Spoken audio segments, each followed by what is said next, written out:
Hello student, good morning to all. Amplitude और velocity सबने लिख लिया? Amplitude, the height of crest and the depth of trough, the height of crest and depth of trough is known as amplitude or it is represented by a small a, small a, it is represented by a small a। तो unit क्या हो जाएगा इसका? Length में हम length है तो unit क्या हो जाएगा?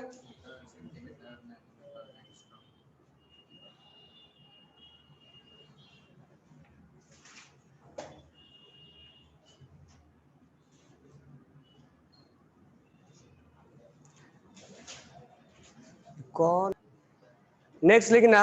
वेलोसिटी, वेलोसिटी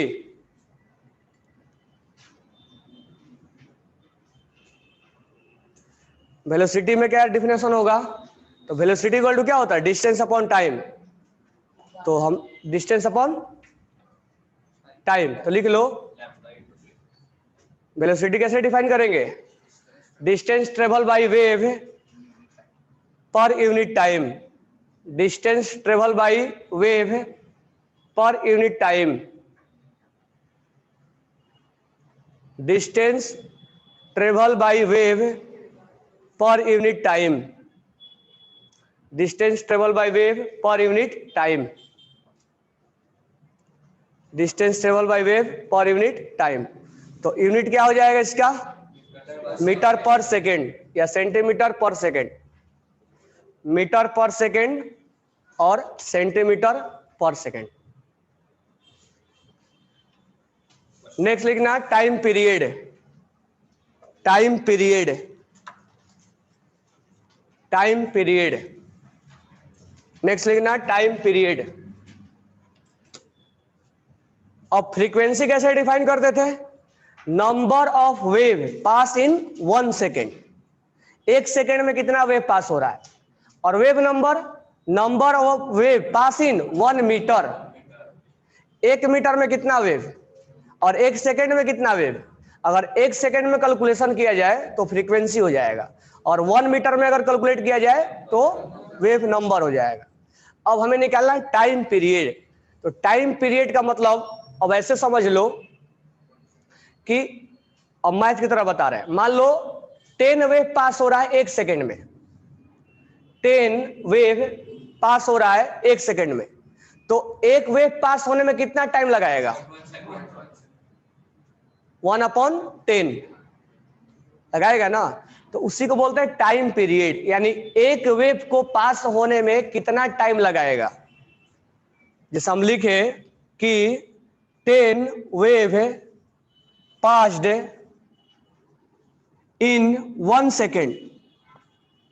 हम यहां पर टाइम और भी ले सकते हैं कुछ और, लेकिन हम सेकेंड इसलिए ले रहे हैं क्योंकि हमें एक रिलेशन निकालना है। तो 10 वेव पास इन 1 सेकेंड, तो हम यहां लिखेंगे कि एक वेव, 1 वेव पास, एक वेव पास होगा कितने में? 1/10 सेकेंड में, 1/10 सेकेंड में। यानी एक वेव को कितना पास होने में कितना टाइम लगा रहा है, that is known as time period. समझ में आ गया? अब 10 वेव पास हो रहा है एक सेकेंड में, यानी 10 को हम क्या बोल सकते हैं? फ्रीक्वेंसी। एक सेकेंड में कितना वेव पास होता है, that is known as frequency.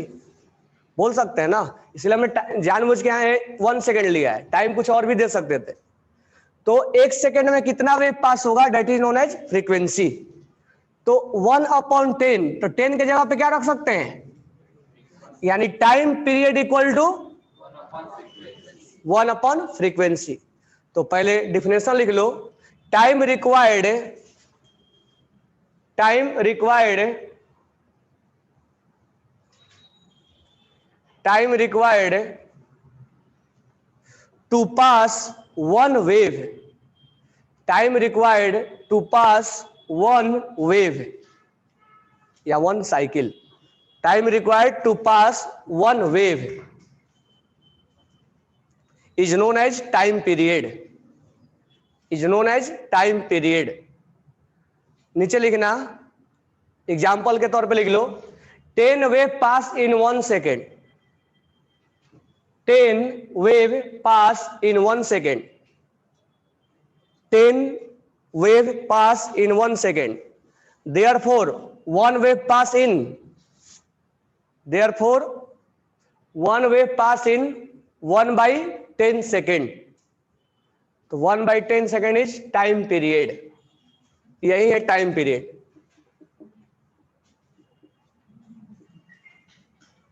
अब फ्रीक्वेंसी क्या बोलते हैं, 1 सेकंड में कितना वेव पास हुआ, और इसके उल्टा एक वेव को पास होने में कितना टाइम लगाया।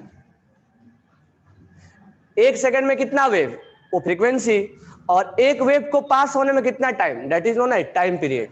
तो 1/10 लिख लेना, टाइम पीरियड इक्वल टू 1/फ्रीक्वेंसी, 1/फ्रीक्वेंसी हो जाएगा ना।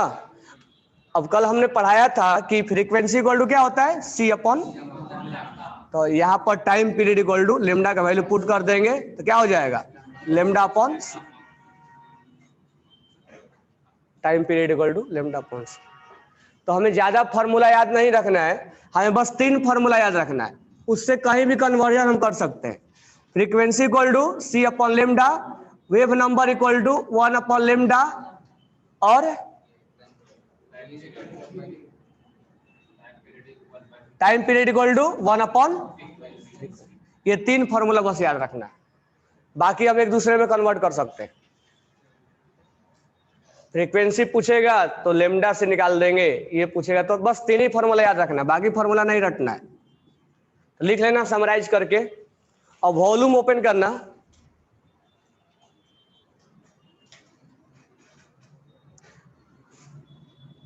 इसका यूनिट क्या होगा, टाइम पीरियड का, हाँ टाइम पीरियड का यूनिट सेकंड हो जाएगा, लिख लेना वहां पे। अब वॉल्यूम ओपन करना, WE10, पहले राइट डाउन कर लो उसको, WE10 को, क्योंकि वो एनसीईआरटी क्वेश्चन है। विविध भारती रेडियो स्टेशन दिल्ली से ब्रॉडकास्ट हो रहा है, और उसका वेव लेंथ दिया हुआ है WE10, पहले राइट डाउन कर लो। वॉल्यूम निकालना सारे, वॉल्यूम में WE10 पेज नंबर 8 पर है, 8 पर, पेज नंबर 8 पर WE10, उसको राइट डाउन करके बनाना। विविध भारती रेडियो स्टेशन दिल्ली से ब्रॉडकास्ट हो रहा है, जिसका फ्रीक्वेंसी दिया हुआ है 1368 किलो हर्ट्ज, तो किलो हर्ट्ज को हम हर्ट्ज में बदलेंगे, क्या यूनिट होगा, 1 kilohertz equal to 1000 hertz. जिससे किलोमीटर को मीटर में बदलते हैं, वैसे किलो हर्ट्ज को हम हर्ट्ज में बदलेंगे।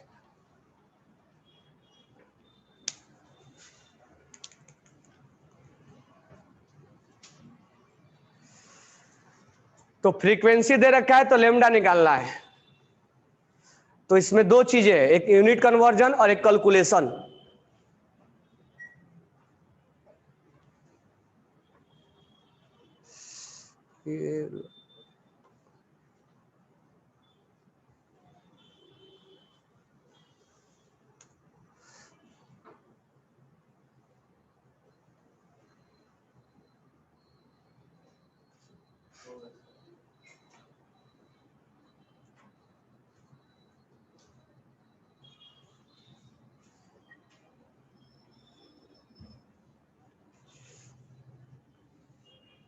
बना लिए, वॉल्यूम नहीं लाए क्या,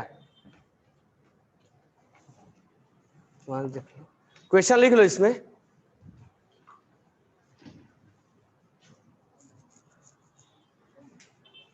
वन 1368 किलो हर्ट्ज फ्रीक्वेंसी है, लेमडा निकालना है ना।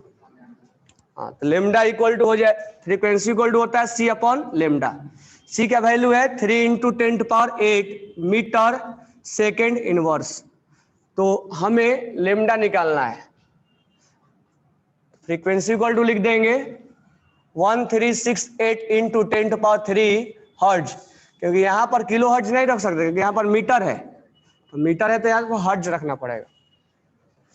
तो यहाँ पर अच्छा हर्ट्ज के बदले हम क्या लिख सकते हैं, सेकेंड इनवर्स लिख सकते हैं ना। तो सेकेंड इनवर्स से सेकेंड इनवर्स क्या हो जाएगा, तो हमें जो लेमडा मिलेगा वो क्या मिलेगा, मीटर में।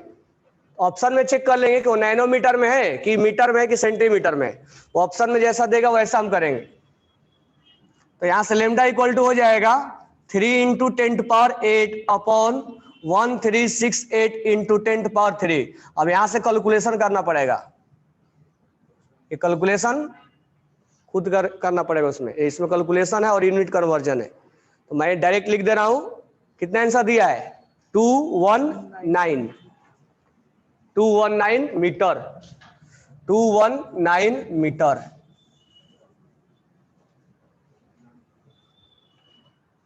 कैलकुलेशन हो जाएगा ना। तो फ्रीक्वेंसी दिया है तो लेमडा निकाल देंगे, लेमडा दिया है तो फ्रीक्वेंसी निकाल देंगे, यही फॉर्मूला अप्लाई करना है।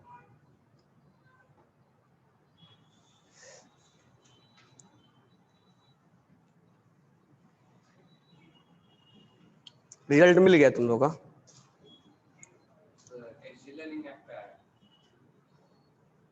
आ गया है। नेक्स्ट क्वेश्चन लिखना WE11। 11 में क्या दिया हुआ है, रेड लाइट और वायलेट लाइट का लेमडा दिया हुआ है। तो ये आगे याद भी करना पड़ेगा, रेड लाइट का जो लेमडा दिया हुआ है, रेड कलर का या रेड लाइट का जो लेमडा दिया हुआ है कितना है 750 नैनोमीटर है, और वायलेट लाइट का जो लेमडा दिया हुआ है वो है 400 नैनोमीटर। तो जब हम लाइट को प्रिज्म से पास करते हैं तो 7 डिफरेंट कलर में क्या हो जाता है, डिस्पर्स हो जाता है।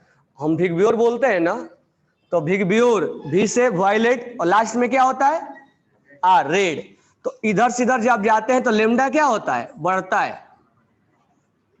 तो रेड कलर का लेमडा ज्यादा होता है, तो आगे हम बताएंगे इस चीज को।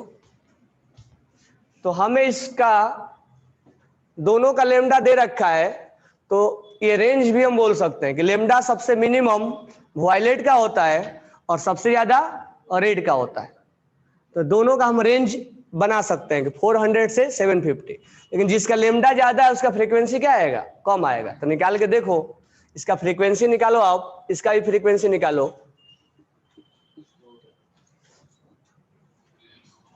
तो वायलेट का 7.5 × 10⁻15 और रेड का 4 × 10⁻15।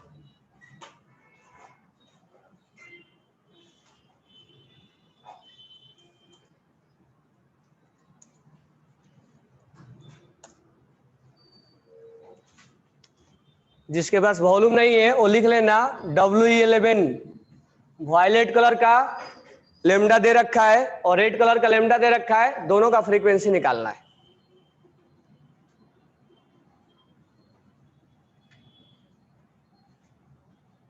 तो इसमें थोड़ा सा यूनिट कन्वर्जन है और कैलकुलेशन है, बाकी फॉर्मूला तो वही 3 फॉर्मूला हमें याद रखना है।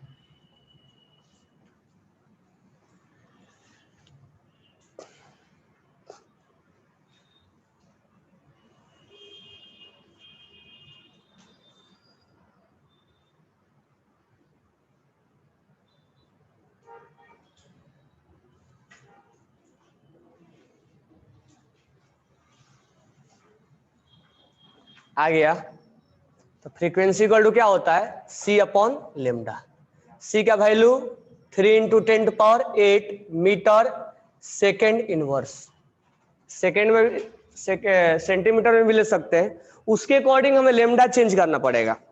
जैसा यूनिट यहाँ लिया हमने उसके अकॉर्डिंग लेमडा लेना पड़ेगा, डायरेक्ट हम नैनोमीटर में नहीं ले लेंगे।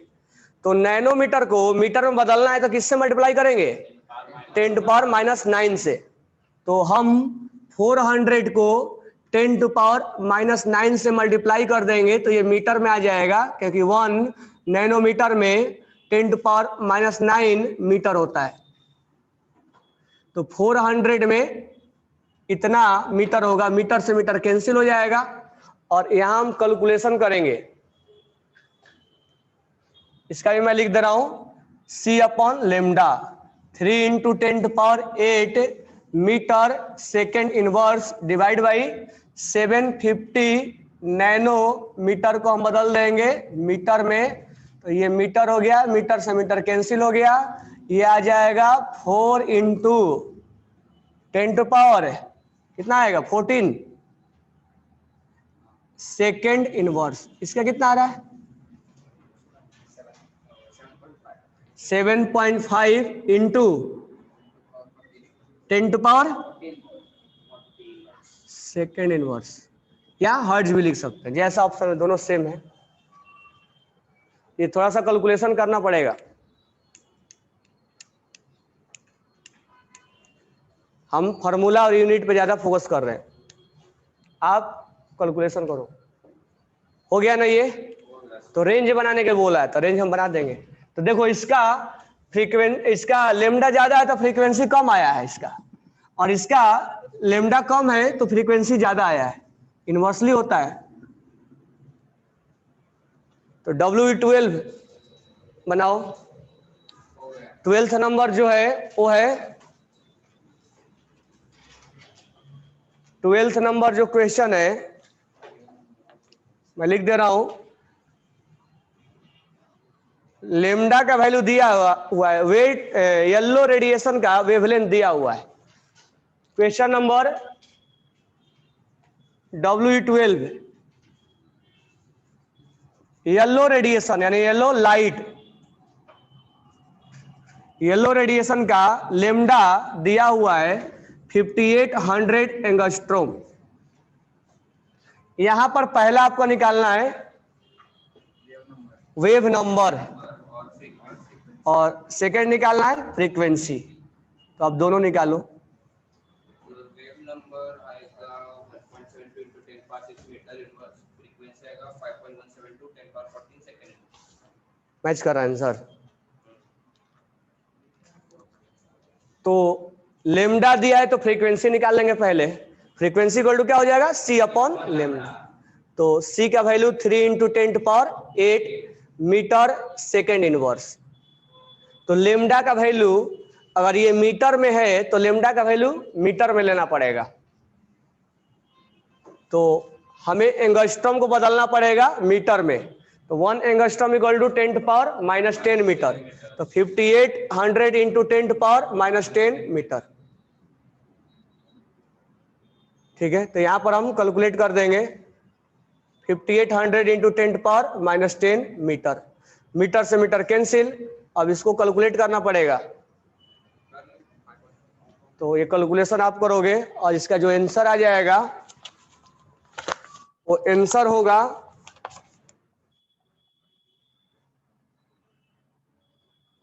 5.172 इंटू 10⁻14 सेकेंड इनवर्स बोलो या हर्ट्ज बोलो। अब हमें निकालना है वेव नंबर। वेव नंबर का वैल्यू होता है 1 अपॉन लेमडा। ऑप्शन में देख लेंगे कैसे दिया हुआ है, तो हम यहाँ मीटर में निकाल रहे हैं 1 अपॉन 5800 इंटू 10⁻⁻10, ये मीटर है।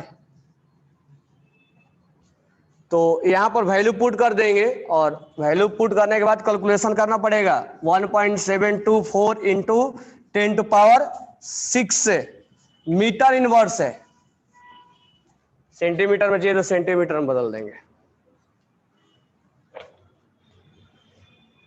ठीक है,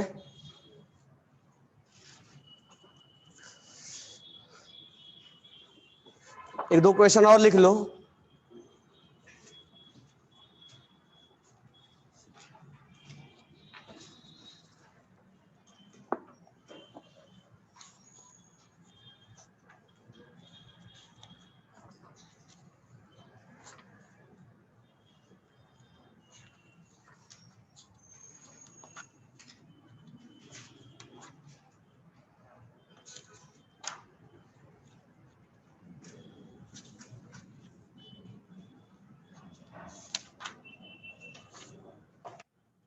Calculate the frequency and wave number calculate the frequency and wave number, calculate the frequency and wave number, calculate the frequency and wave number of radiation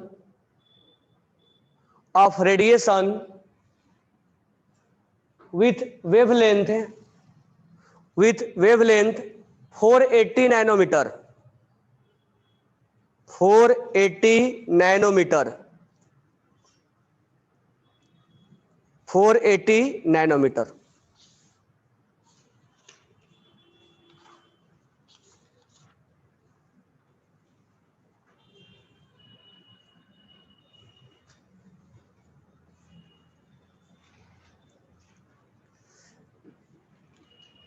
Sir, approximately 6 into 10 power 4 second.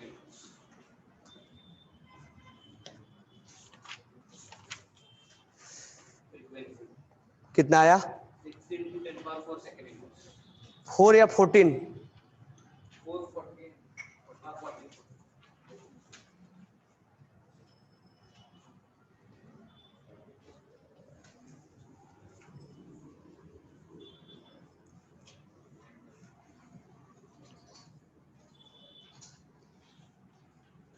इसमें ज्यादा formula नहीं, इसमें ज्यादा calculation है और unit conversion है, ये खुद आपको करना पड़ेगा। तो लेमडा दे रखा है 480 नैनोमीटर, 480 नैनोमीटर। पूछा हमसे क्वेश्चन में कि फ्रीक्वेंसी और वेव नंबर बताओ। फ्रीक्वेंसी इक्वल टू होता है C upon lambda 3 into 10 power 8 metre second inverse. ये नैनोमीटर है तो इसको हम बदल देंगे मीटर में, तो 10 पावर -9 मीटर हो जाएगा। मीटर से मीटर कैंसिल। चलो एक बार मैं कैलकुलेट भी कर रहा हूं। 3 इंटू 10 पावर 8 हो जाएगा और ये हो जाएगा 10 पावर 9 और ये हो जाएगा 48 इंटू 10 मैं लिख दूं, ये 16 और ये यहाँ से कैंसिल हो जाएगा तो 10 पावर 8 हो जाएगा। तो ये अगर यहाँ पर हम लिखे तो मैं 100 अलग कर दे रहा हूँ और 10 पावर ये 16 होना चाहिए तो मैं 40 लिख रहा हूँ और डिवाइड बाई 16, तो 100 अपॉन 16 कितना हो जाएगा? 6 पॉइंट समथिंग आएगा इंटू 10 पावर 14। तो इसका जो एग्जैक्ट आंसर आ रहा है 6.25 आ रहा है। तो कैलकुलेशन आप कर सकते हो। Wave number approximately 2 into 10 power 6 meter.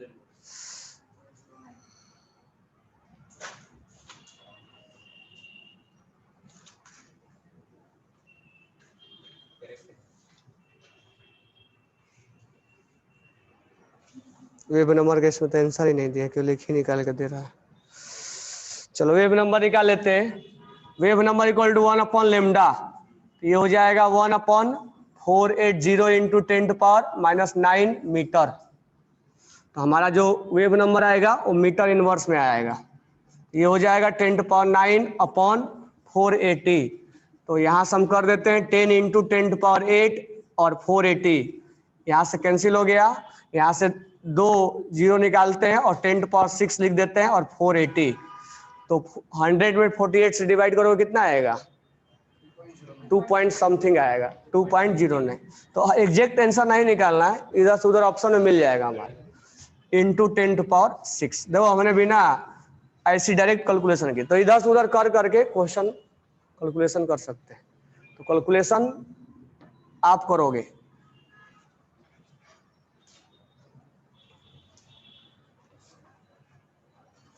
कोई डाउट नहीं है ना? चलो अब हेडिंग डालना, इसके ऊपर इतना ही अभी क्वेश्चन आएगा, बस कैलकुलेशन है। Limitation of electromagnetic wave, limitation of electromagnetic wave. अब इलेक्ट्रोमैग्नेटिक वेव जो है, अब यहां ध्यान देना, जितने भी सिग्नल्स हैं, जैसे हम रिमोट दबाते हैं तो टीवी ऑन हो जाता है, तो सिग्नल्स वो वेव के फॉर्म में जा रहा है, यानी वो ईएमआर है। मोबाइल के टावर से हमारा मोबाइल के टावर से मोबाइल में कॉलिंग आ रहा है तो ईएमआर के फॉर्म में आ रहा है। टीवी के अंदर जो चैनल्स आते हैं वो ईएमआर के फॉर्म में आते हैं। जो ब्रॉडकास्टिंग होता है वो ईएमआर के फॉर्म में होता है। तो जितना भी सिग्नल्स है, तो कुछ सिग्नल्स हम देख पा रहे हैं मोबाइल का सिग्नल्स, रिमोट का सिग्नल्स, टीवी का सिग्नल्स, एफएम का सिग्नल्स, ये जितने भी सिग्नल्स है सब ईएमआर के फॉर्म में ट्रांसफर करते हैं। मतलब उसमें इलेक्ट्रोमैग्नेटिक, उसमें मैग्नेटिक फील्ड भी होता है और इलेक्ट्रिक फील्ड भी होता है, और वो वेव पाथ बनाते हुए जाते हैं। तो जितने भी सिग्नल्स है, सनलाइट भी वेव के फॉर्म में ईएमआर ही है वो। ये जो लाइट जल रहा है ये भी ईएमआर है, तो हम इसको देख पा रहे हैं। एक्सरे जो सीटी स्कैन वगैरह होता है वो ईएमआर ही है। समझ में आ गया? अब कॉस्मिक रे अभी ज्यादा डिस्कवर नहीं हुए हैं, बट ये वैक्यूम, ये स्पेस वगैरह से निकलता है कॉस्मिक रे। अब हम ऐसे ही बोलते हैं कि धूप में जाने से स्किन बर्न होता है, तो उसमें अल्ट्रावायलेट रेज होता है, रेडिएशन होता है। तो वो अल्ट्रावायलेट रेडिएशन दिखता नहीं है, बट वो यूवी लाइट जो होता है, या एक्वागार्ड में यूवी लाइट लगा रहता है तो जो जर्म्स को किल करने के लिए, तो यूवी जो रेडिएशन होता है वो भी ईएमआर ही है, यानी उसमें इलेक्ट्रोमैग्नेटिक और इलेक्ट्रिक फील्ड भी है। तो जितना सिग्नल्स है, जितना रेडिएशन है, जो दिख रहा है नहीं दिख रहा है, सब ये क्या है? ईएमआर है। मतलब उसमें इलेक्ट्रोमैग्नेटिक है और इलेक्ट्रिक फील्ड है। ये बातें तो बता दिया मैक्सवेल ने, लेकिन इसमें कुछ ना कुछ लिमिटेशन आ गया। तभी हम जो भी एग्जांपल्स लिए उसको भी मैं बताऊंगा कि कितना कितना एग्जांपल्स का, किसका लेमडा ज्यादा होता है, किसका लेमडा कम होता है, वो हम कंपेयर करवाएंगे। लेकिन मैक्सवेल ने सब चीजें बता दी है, लेकिन इसमें अभी भी कुछ ना कुछ कमियां रह गई थी। अब इसको एनर्जी में कैसे वो कन्वर्ट हो रहा था, क्योंकि एक एनर्जी का इक्वेशन आइंस्टीन के द्वारा दिया गया था, E=mc²। कोई भी अगर बॉडी में मास है और उसमें वेलोसिटी है तो वो एनर्जी इमिट करेगा। लेकिन जो सनलाइट है, अब सनलाइट के अंदर एनर्जी है, तो इस एनर्जी को ये नहीं बता पा रहा था मैक्सवेल ने। तो इस एनर्जी को आगे हम प्लैंक कांस्टेंट में पढ़ेंगे। E होता है hc/λ, यानी इस लेमडा के वजह से जो ये ईएमआर है, इसके अंदर एनर्जी जो है वो पैकेट के फॉर्म में है, पार्टिकल्स के फॉर्म में है, जो डिसकंटिन्यूअस होता है। सन, अभी हॉट बॉडी, ब्लैक बॉडी में पढ़ेंगे, सन के अंदर बहुत सारा रिएक्शन होता है, उस रिएक्शन की वजह से वहां से एनर्जी इमिट होता है। तो वहां पर हम लेमडा वगैरह कैलकुलेट करेंगे। तो इसमें उस चीज का डिस्क्रिप्शन नहीं दिया था कि एनर्जी जो होता है, रेडिएशन के अंदर एनर्जी कैसे निकाला जाए। ये सनलाइट में अगर हम बात करें तो सोलर पैनल के द्वारा हम क्या करते हैं, उस सनलाइट को हम दूसरे में कन्वर्ट करते हैं, यानी उसमें उस सनलाइट में क्या है, एनर्जी है, जो कि पैकेट ऑफ फोटोन के टर्म में होता है। तो एनर्जी एक पैकेट के टर्म में होता है, और एनर्जी का कैलकुलेशन इसमें ईएमआर में मैक्सवेल ने नहीं बताया था। ठीक है, तो आगे हम उसको प्लैंक कांस्टेंट में पढ़ेंगे। तो ये सब चीजें उसका लिमिटेशन है।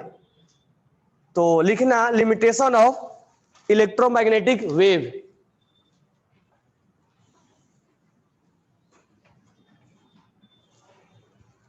पहला लिखना, electromagnetic theory successfully explain, electromagnetic theory successfully explain, electromagnetic wave theory successfully explain the properties of light, the properties of light, the properties of light, such as refraction,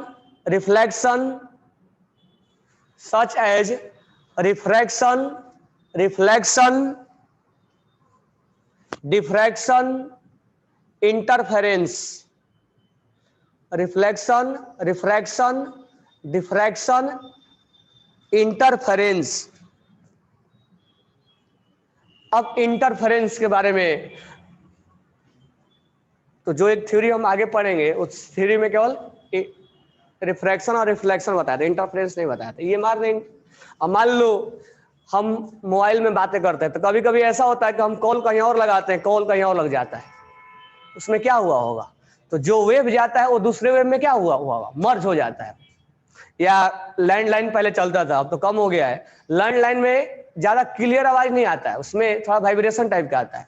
तो उसमें क्या होता है, उसमें वायर के थ्रू वेव जो पास होता है वो एक दूसरे से मर्ज हो जाते हैं, तो मर्ज से क्लियरिटी नहीं आती है, तो एक वेव दूसरे वेव में मर्ज हो जाता है, उसको इंटरफेरेंस बोलते हैं। एक वेव दूसरे वेव में मर्ज हो जाता है, उसको हम इंटरफेरेंस बोलते हैं। तो इन सब चीजों को इसने बताया, सब फिजिक्स में पढ़ोगे,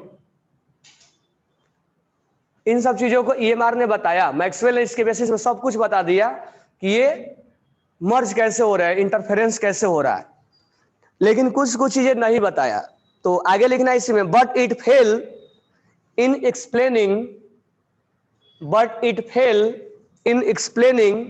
the following phenomena, but it failed to explain the following phenomena।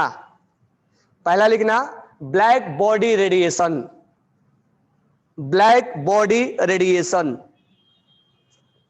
Black body radiation. Second लिखना photo electric effect, photo electric effect, photo electric effect. Third लिखना line spectrum of hydrogen atom, line spectrum of hydrogen atom. Fourth one effect of temperature, effect of temperature on heat capacity of solid, effect of temperature on heat capacity of solid. तो इन सब चीजों के यानी energy से related चीजें जो है वो नहीं बता रहा था ये, इसमें एनर्जी कैसे इमिट होता है, तो ये बताएगा कौन, प्लैंक कांस्टेंट, जिसको हम आगे क्वांटम थ्योरी के नाम से जानते हैं। तो उसमें प्लैंक नाम के एक साइंटिस्ट आएंगे, वो प्लैंक थ्योरी के अकॉर्डिंग हम सब कुछ पढ़ेंगे, ठीक है। What is frequency of Hawking radiation, क्या होता है frequency, Hawking radiation.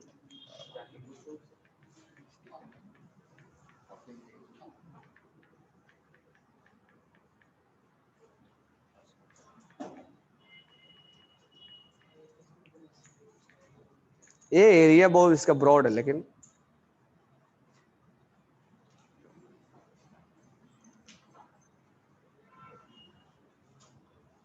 frequency of Hawking radiation emitted by black hole is inversely proportional to mass of black hole, where from radiation it clear the wavelength of Hawking radiation emitted by black hole is directly proportional to mass of black hole। तो black hole वगैरह से निकलता है, उसको देख के बताऊंगा मैं कि ब्लैक होल से जो निकलता है रेडिएशन, हॉकिंग रेडिएशन, उसका फ्रीक्वेंसी कितना होगा। तो ये बहुत एरिया कल भी मैं बोला था, बहुत ज्यादा ये ब्रॉड एरिया है इसका, समझ में आ गया ना। अब क्या करना है वॉल्यूम में, अब थोड़ा सा जो अभी हम रेडिएशन का टाइप बताए, कॉस्मिक रे, कॉस्मिक रे अभी सर्च वगैरह चलता है, पूरा कॉस्मिक रे के बारे में नहीं बताया गया। कॉस्मिक रे एक्चुअली में स्पेस वगैरह से क्रिएट होता है। तो अभी आप क्या करो, इसका ये जो पेज नंबर 8 पर ये डायग्राम है ये वाला, इसको निकालो आप, फिर मैं इसको एक्सप्लेन कर रहा हूं। जैसे अभी अभी बताया कि radio wave, microwave, ultraviolet, X ray, gamma ray, cosmic रे। अब इसमें जो क्वेश्चन पूछा जाता है, इसमें बस एक दो क्वेश्चन पूछा जाता है, फ्रीक्वेंसी का कंपेयर करवा देगा कि फ्रीक्वेंसी क्या आएगा। तो फ्रीक्वेंसी का यहाँ पे कंपेयर हो जाएगा कि फ्रीक्वेंसी क्या आएगा, या लेमडा का कंपेयर करवा देगा, और आपको इसको याद रखना पड़ेगा। तो इसको आप नोट डाउन करो, फिर मैं एक्सप्लेन कर दे रहा हूं इसको। तो पेज नंबर 8 पे आप राइट डाउन करो इसको।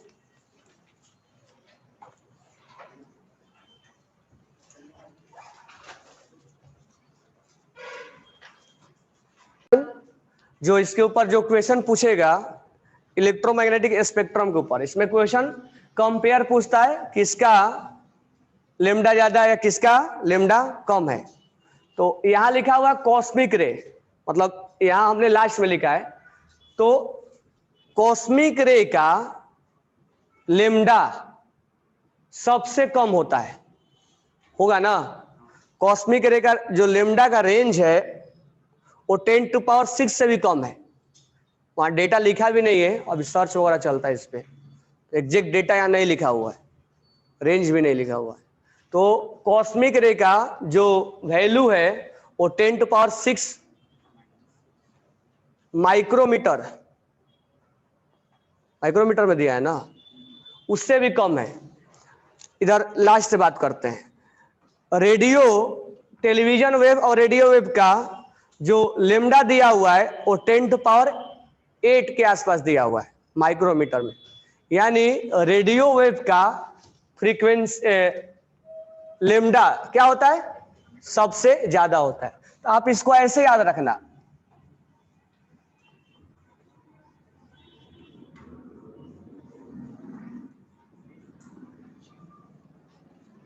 मतलब अगर हम रेडियो वेव से चले तो इधर लेमडा क्या आएगा, ज्यादा, और जैसे जैसे हम बढ़ते जा रहे हैं वैसे वैसे लेमडा क्या होते जा रहा है, कम होते जा रहा है।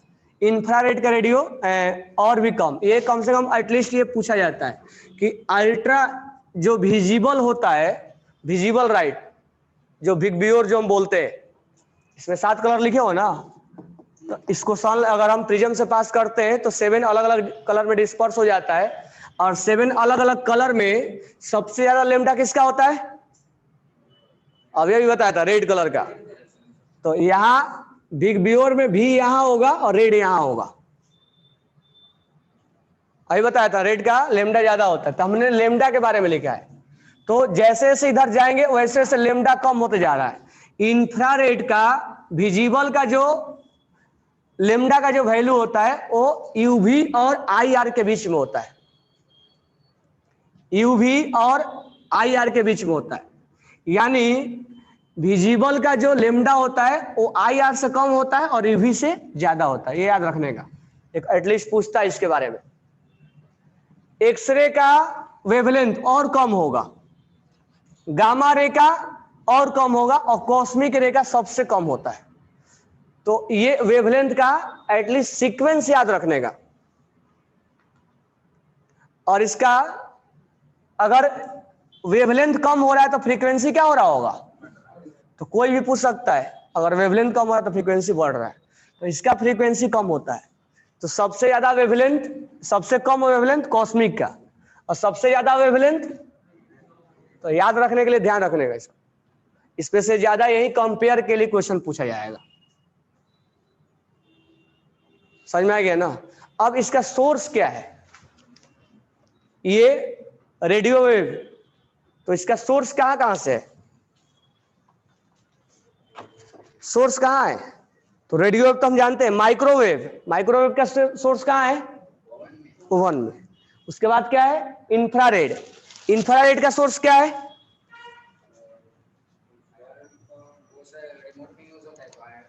वो जो रिमोट वगैरह में यूज होता है उसमें इंफ्रारेड होता है। विजिबल का सोर्स क्या है, सनलाइट, ये जो लाइट हम जला रहे हैं। यूवी का सनलाइट, आर्क लैंप जो। एक्सरे का सोर्स क्या है, एक्सरे। गामा रे का कौन सा, रेडियो एक्टिव डीके में भी गामा रे निकलते हैं। और कॉस्मिक रे का आउटर स्पेस, तो इनका सोर्स ये है। तो ये सब क्वेश्चन नहीं पूछा जाएगा, जो क्वेश्चन होगा वो इनका कंपेयर होगा। ये क्लियर हो गया। तो अब हेडिंग डालो।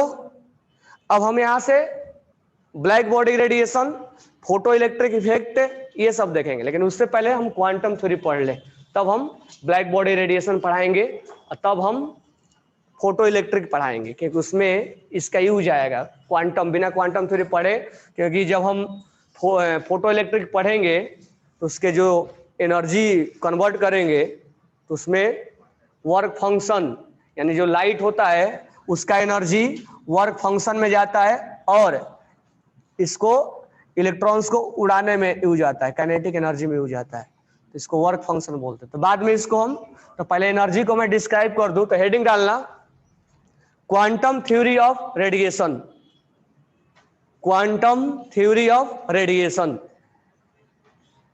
Quantum theory of radiation.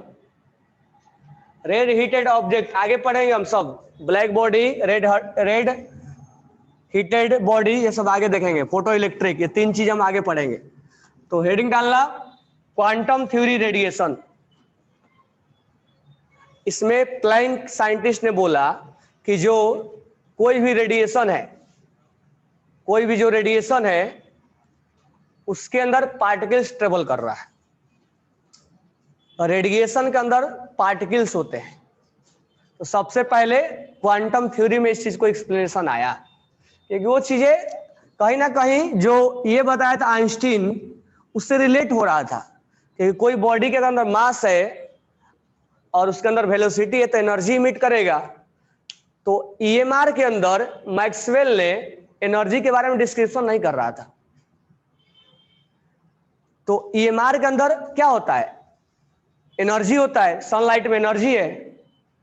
तो उस एनर्जी को कैसे एक्सप्लेन कर रहा है, तो उसने बोला गया कि उसके अंदर पार्टिकल्स है और वो पार्टिकल्स वेव के फॉर्म में जो ट्रेवल कर रहा है, तो उसके अंदर से एनर्जी को डिस्क्राइब किया गया। और लास्ट में हम प्लैंक क्वांटम का यही फॉर्मूला पढ़ेंगे, जिसको एच को क्या बोलते हैं, प्लैंक कांस्टेंट के नाम से जानते हैं। तो इसके बारे में पहले लिख लो। तो पॉइंट्स लिखना, दी वेव थ्योरी, अच्छा ये तो हमने लिखवाया ही था।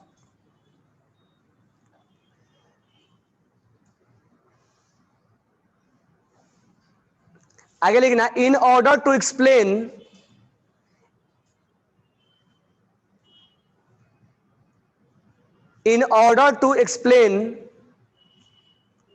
Black body radiation. अब ब्लैक बॉडी क्या होता है वो आगे हम देख लेंगे। Black body radiation and photo electric effect, in order to explain black body radiation, क्योंकि ये चीजें इलेक्ट्रोमैग्नेटिक वेव में ड्रॉबैक में चला गया था। तो in order to explain black body radiation and photo electric effect, Max Planck, इसका नाम था मैक्स प्लैंक, प्लैंक बोलते इसको, Max Planck in 1901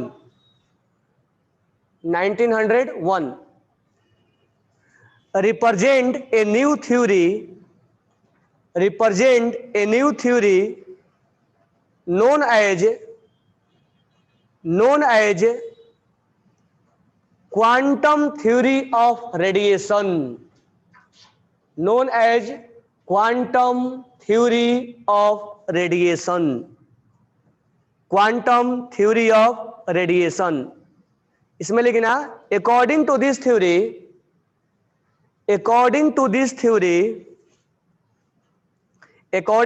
theory hot body emit, जैसे sun is a hot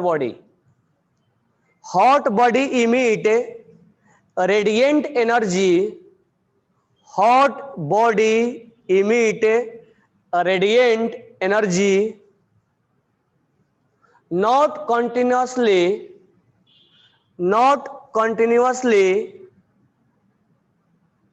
but discontinuously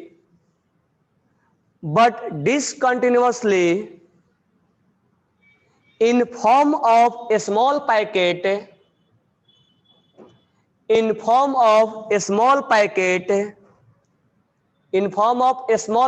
of energy,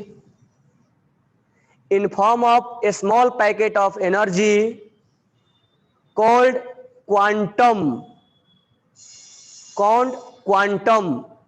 और इसको quanta भी बोला जाता है, प्लूरल वर्ड में क्वांटा भी बोला जाता है, क्वांटम। ठीक है, फुल स्टॉप डाल के लिखना, the energy associated with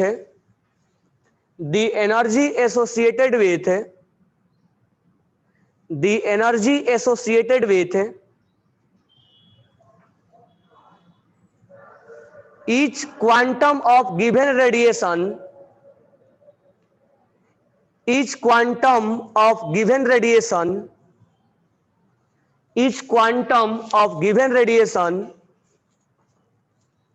is proportional to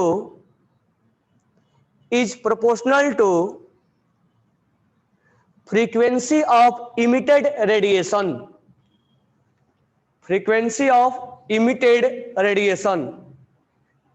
यानी कुल मिला के ईएमआर के अंदर एनर्जी का कोई डिस्क्रिप्शन नहीं है। तो तो क्वांटम थ्योरी के अंदर प्लैंक ने बताया कि जो कोई भी हॉट बॉडी है, जैसे सनलाइट, जो सनलाइट के अंदर जो रेडिएशन यानी लाइट इमिट हो रहा है, वो लाइट के अंदर एनर्जी है, और वो एनर्जी पैकेट के टर्म में, नॉट कंटिन्यूअसली, डिसकंटिन्यूअसली हमें उससे एनर्जी मिलता है। और इस पैकेट ऑफ एनर्जी को क्या नाम दे दिया गया? क्वांटा बोला गया या क्वांटम बोला गया। और इसका जब एनर्जी निकाला गया, उसने एनर्जी निकाल के दिया, तो एनर्जी जो आया वो इक्वल टू जो डायरेक्टली प्रोपोर्शनल है वो फ्रीक्वेंसी के। यानी क्वांटम थ्योरी के अंदर ये बात बताया कि जो एनर्जी है वो इसके अंदर जो फ्रीक्वेंसी है उससे क्या है? Directly proportional. कुल मिला के ईएमआर के बारे में तो उसने मैक्सवेल तो बताया, एनर्जी के बारे में नहीं बताया। तो एनर्जी के बारे में कौन बता रहा है? प्लैंक। तो प्लैंक बता रहा है कि ये एनर्जी हमें पैकेट के फॉर्म में मिलते हैं, और ये पैकेट डिसकंटिन्यूअस, ये एनर्जी मिला फिर गैप, फिर एनर्जी मिला फिर गैप, एनर्जी मिला फिर गैप, डिसकंटिन्यूअस हो रहा है। और इस केस में जो इस पैकेट का एनर्जी है वो एनर्जी इसके फ्रीक्वेंसी के डायरेक्टली प्रोपोर्शनल है। और यहां से जब हम प्रोपोर्शनल को हटाते हैं तो इक्वल टू लिख देते हैं एच, प्रोपोर्शनल की जगह पे एच ले लेते हैं। एच के बाद होता है प्लैंक कांस्टेंट, क्योंकि प्लैंक ने सब बताया था, तो प्लैंक कांस्टेंट अपना नाम दे दिया। तो ई इक्वल टू क्या होता है? H new. और हम जानते हैं कि न्यू इक्वल टू क्या होता है, तो हम यहाँ ई के जगह पे क्या रख सकते हैं? न्यू के जगह पे। तो दोनों फॉर्मूला, तो इसको लिख लेना, कल इसके ऊपर हम क्वेश्चन करवाएंगे, तब हम ब्लैक बॉडी और ये हॉट बॉडी और इसके फोटो इलेक्ट्रिक के बारे में पढ़ाएंगे कि उसमें इसी, क्योंकि एनर्जी से रिलेटेड चीज है उसमें। इसके ऊपर कल हम क्वेश्चन भी करेंगे, ठीक है। तो आज थोड़ा न्यूमेरिकल्स फ्रीक्वेंसी से रिलेटेड करवाया था, कल इसके ऊपर न्यूमेरिकल्स करवाएंगे, क्योंकि इसमें लेमडा भी है, फ्रीक्वेंसी भी है और एनर्जी भी है। ओके, और वॉल्यूम से क्वेश्चन बना लेना सारे, क्योंकि टेस्ट में आएगा। जो डाउट है उसको पूछ भी सकते।